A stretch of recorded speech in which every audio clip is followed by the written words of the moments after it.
Welcome you all. Welcome to today's session. I am Srinivas Rao, Assistant Professor, Department of Microbiology, Dr. BRR College, Jadcherla. In this session, we'll discuss about HMP shunt pathway or hexose monophosphate pathway. Hexose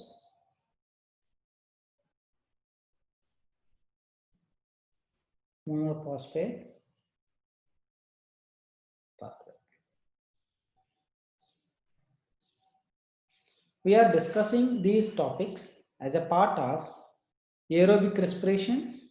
In that, we are discussing as part of glycolysis.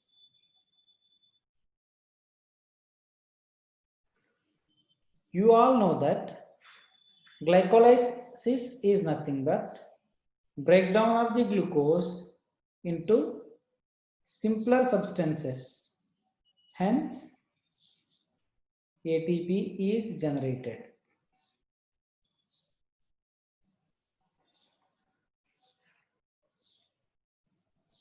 This process is carried out by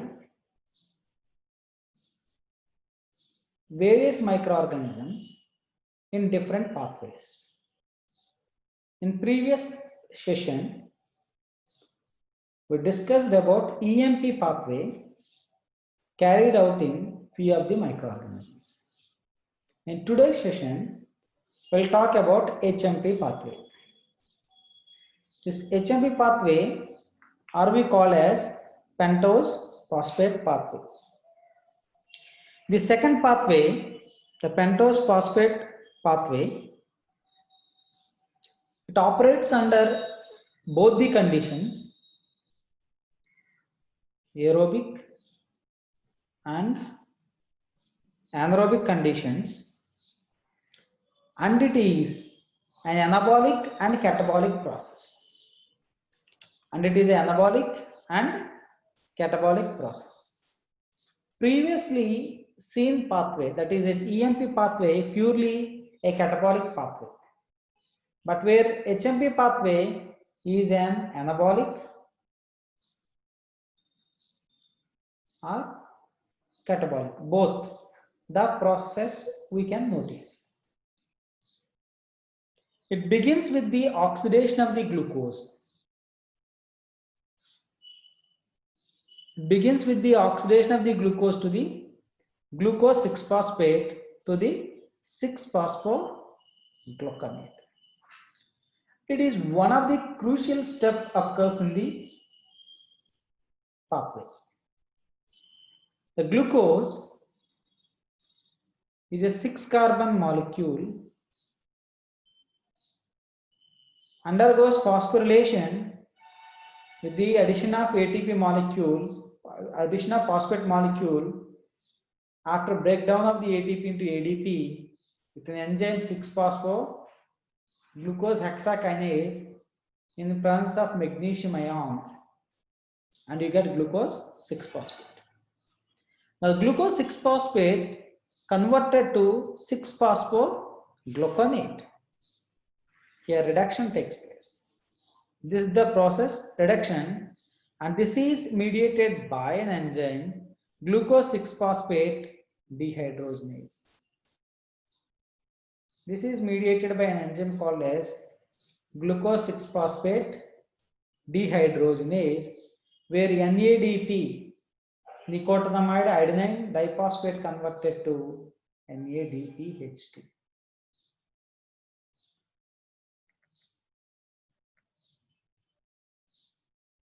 This is the process of reduction.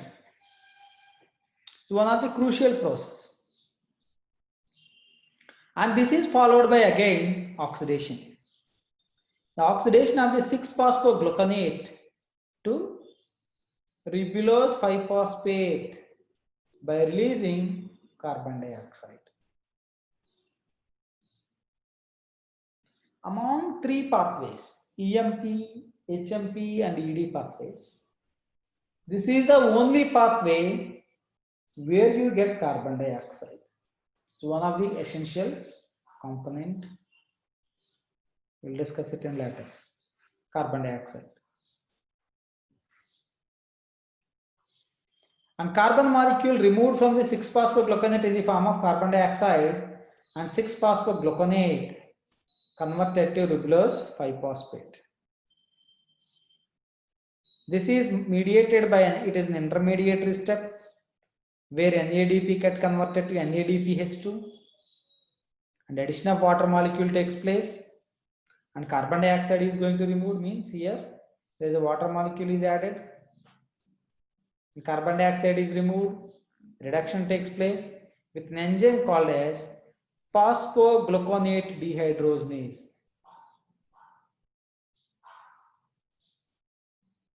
Phosphogluconate dehydrogenase. Phosphogluconate dehydrogenase is the enzyme which converts 6-phosphogluconate, this 6-carbon molecule to 5-carbon.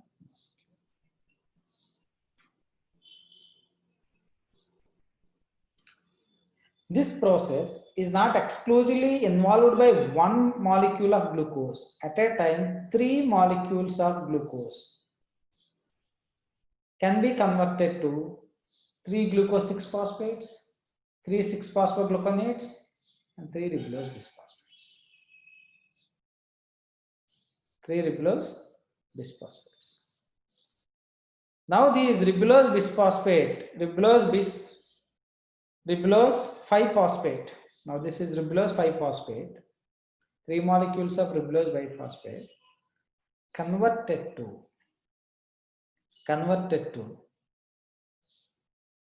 xylose 5-phosphate and ribose 5-phosphate and another molecule of ribulose 5-phosphate.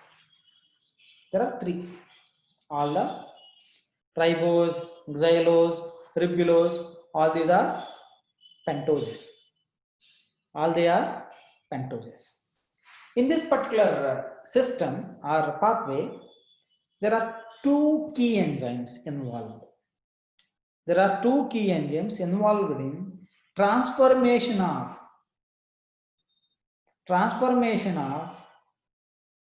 carbohydrates.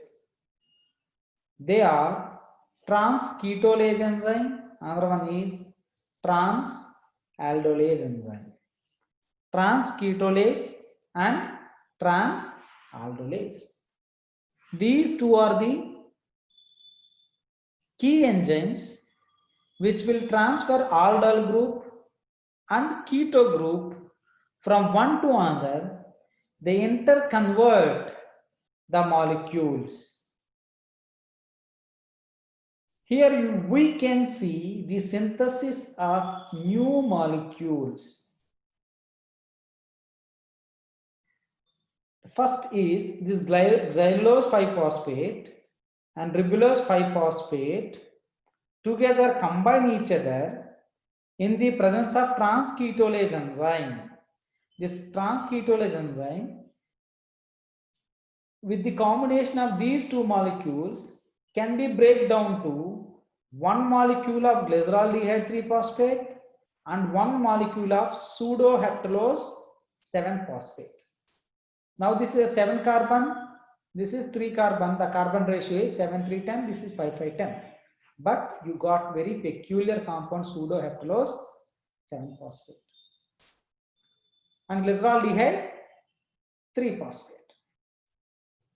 Glyceraldehyde 3-phosphate, which can enter into glycolytic pathway directly. And you have pseudoheptalose 7-phosphate. Pseudoheptalose 7-phosphate. Here, xylose 5-phosphate is a 2-carbon molecules. Two molecules of xylose. 1 molecule of xylose combined with the ribose to get glyceraldehyde 3-phosphate, 3-carbon molecule, and you get 7 molecule. Again, these together, glyceraldehyde 3-phosphate and pseudoheptalose 7-phosphate together. together. When they combine together, what do you get? You get fructose 6-phosphate and erythrose 4-phosphate. Fructose 6-phosphate and you get erythrose. You got erythrose 4-phosphate. Fructose 6-phosphate. Again, this fructose 6-phosphate can be converted to fructose 1,6-bisphosphate and it can enter into glycolytic pathway and you will get pyruvate from here. And you have here an enzyme is transaldolase. This is 6 plus 4, 10 carbons. Valence is sufficient.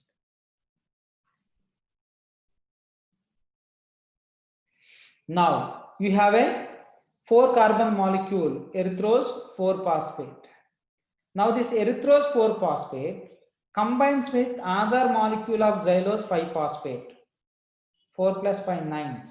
This together gives rise to 2 molecules. One is fructose 1,6-phosphate and glyceraldehyde 3-phosphate. Glyceraldehyde 3-phosphate.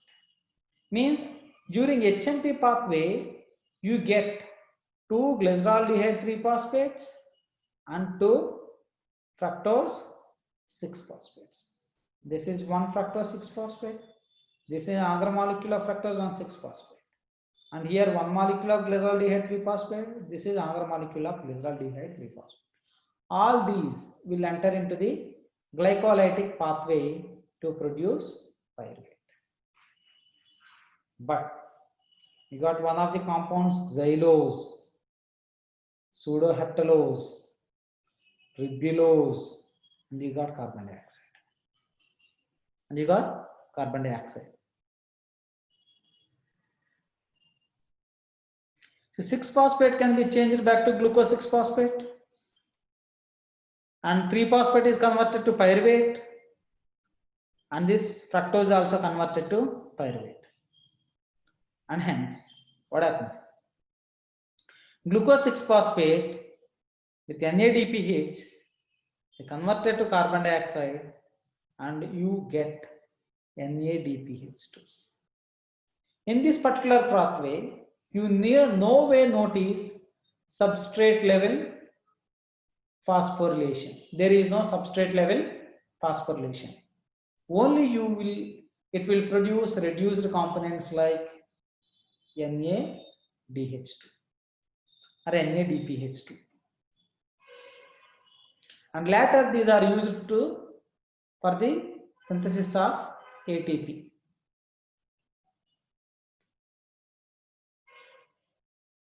Now these 4 and 5 carbons sugar serves as precursors for various biosynthetic pathways.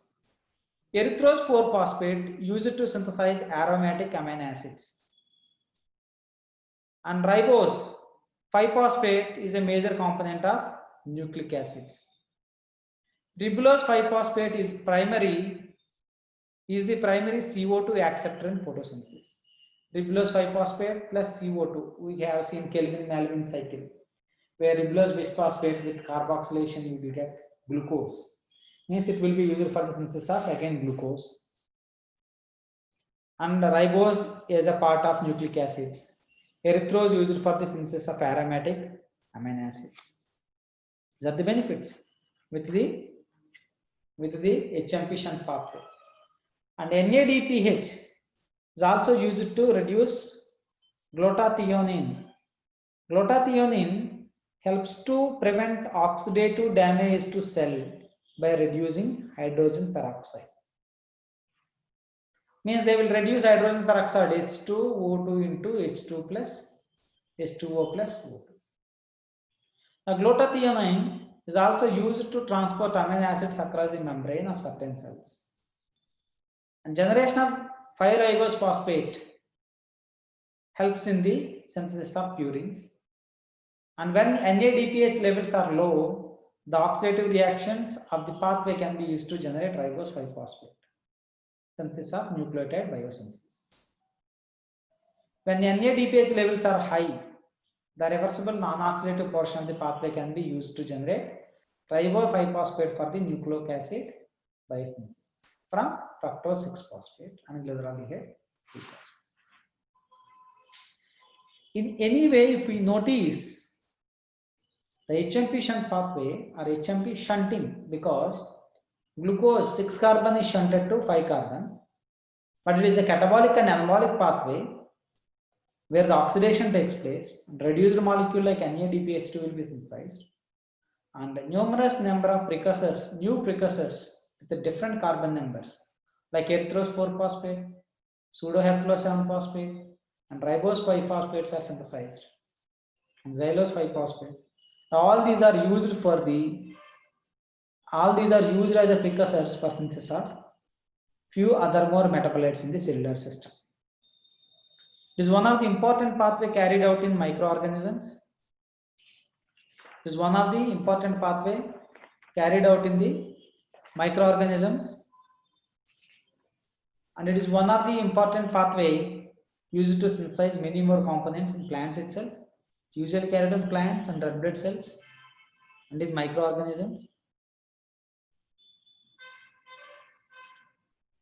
Hence, this is one of the important pathway and stunted by, and this is exceptional pathway consumed, and is one of the exceptional pathway carried out by most of the microorganisms.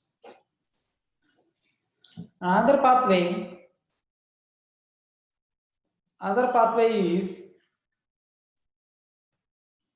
ED pathway.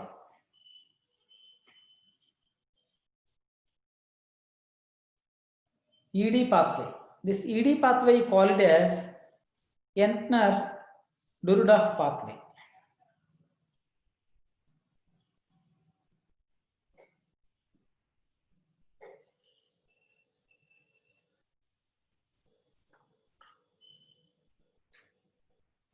Entner-Durdorf pathway.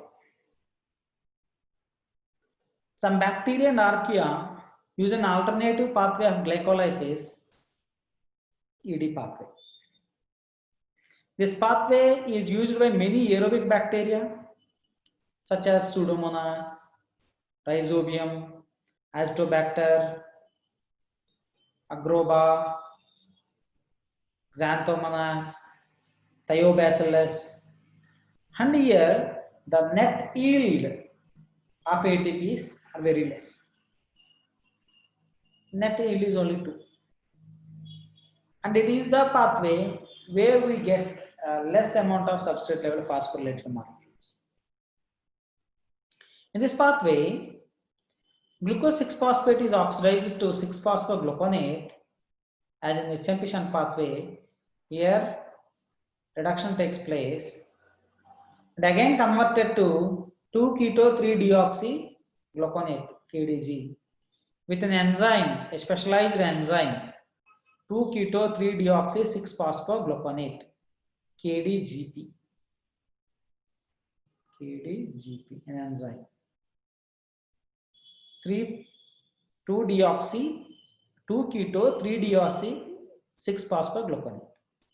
KDGP is then cleaved to yield glyceraldehyde 3-phosphate, and we get pyruvate. This is the here this is a 6-carbon molecule, and it will reduce S to NADPH2. The release of water molecule, you will get 2-keto-3-deoxygluconate. Now, with the help of ATP, this KDGP will break down into 2 molecules, one molecule of pyruvate, another molecule of glyceraldehyde 3-phosphate. Directly in the first step itself, you will get pyruvate. When you compare with EMP pathway, in EMP pathway, fructose 1,6-bisphosphate converted to 2 molecules of glyceraldehyde 3-phosphate. But where in ED pathway, due to reduction and dehydrogenation or removal of the water molecule, directly at split stage you will get 1 molecule of pyruvate, another 1 molecule of glyceraldehyde 3-phosphate. Since pyruvate is formed directly, some of the ATP generated during this step are lost. The catabolism of glucose via ED pathway results in the net production of only one ATP molecule for one glucose. Only one ATP net.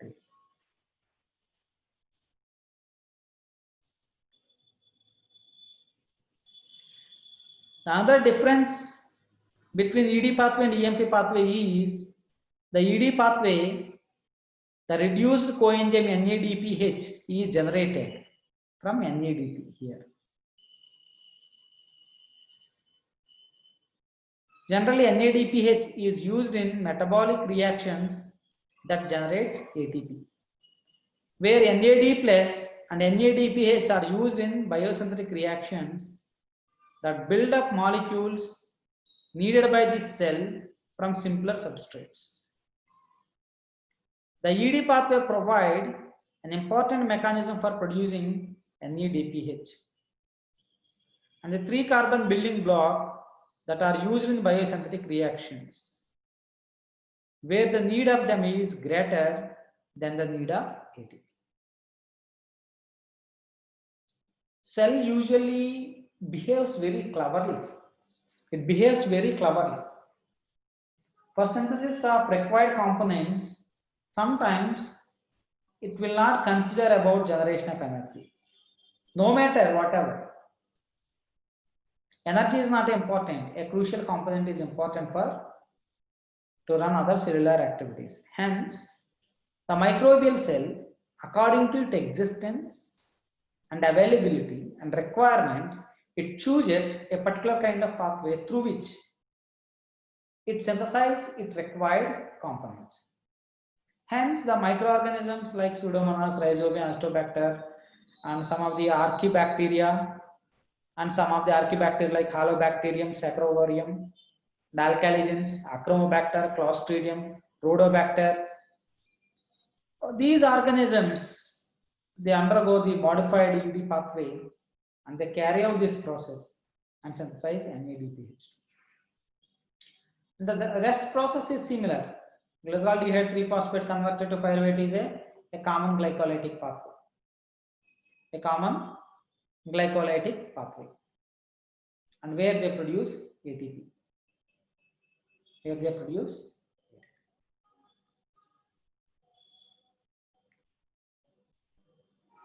So that's why this is one of the important pathway usually carried out in the bacteria and Archaebacteria. That's why it is an exception and carried out in the Archaebacteria. And this pathway is called as ED pathway, Entner-Doudoroff pathway.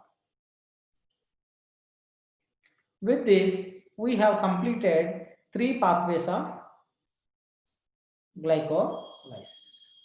I'll brief you once again. The glycolysis is nothing but the process of breakdown of glucose into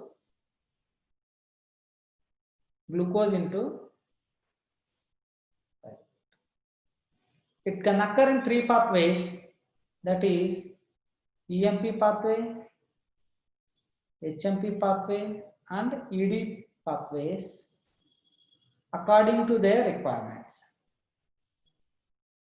EMP pathway is a purely catabolic pathway, HMP is a anabolic and catabolic pathway, and ED pathway is a catabolic pathway. But EMP pathway is the pathway through which high amount of ATPs are generated.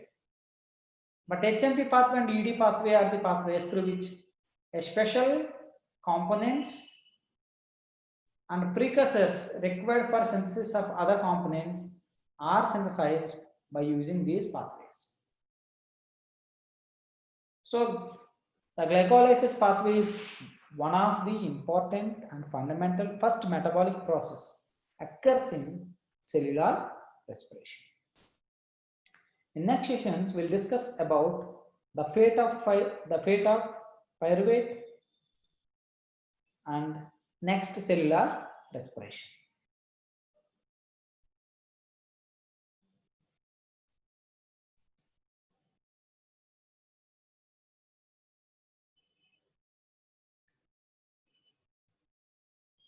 Thank you.